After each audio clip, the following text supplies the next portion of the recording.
నిజంగా ప్రాక్టికల్‌గా చెప్పాలంటే ఫార్మర్స్‌కి ఆహ్, ఎక్కువ కష్టాన్నిచ్చాయి. అంటే ఫోరేజర్స్‌తో పోలిస్తే. మనం ఏమనుకుంటాం ఈజీ చేసిందేమో లైఫ్‌ని అనుకుంటాం అనమాట.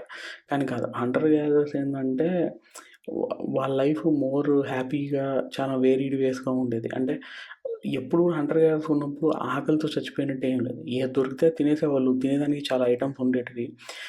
ఓ రోజు ఒక రకమైన జంతువు దొరికితే అది తింటారు. లేదంటే ఇంకో జంతువు తింటారు. లేకపోతే ఆకులన్నోళ్ళు తినేస్తారు. ఉడకబెట్టుకుంటారు. ఫైర్ ఏదైతే ఉందో చూసుకొని చేసి తినేసి వెళ్ళిపోతారు. కానీ ఎప్పుడైతే అగ్రికల్చర్ రెవల్యూషన్ అనేది వచ్చేసిందో ఈ టోటల్ ఫుడ్ అయితే ఏదైందో హ్యూమన్ కైండ్‌కి ఒకే దగ్గర ఎక్కువ ఫుడ్ రావడం అనేది వచ్చిందనమాట. కానీ ఎక్కువ ఫుడ్ రావడం అనేది బెటర్ డైట్‌కి కాలేదు. ఆర్ బెటర్ టైంకి రాలేదు. అంటే ఓకే. మనకి ఎక్కువ ఫుడ్ వచ్చింది గదా! ఇంకా మనం హ్యాపీగా ఉండొచ్చు. మిగిలిన టైం అంతా ఖాళీ. ఒక సంవత్సరంలో 2 నెలలు పని జేసి పంట పండించుకొని ఉండి బస్తాలు కూడా పెట్టుకుంటే ఇంక మనమంతా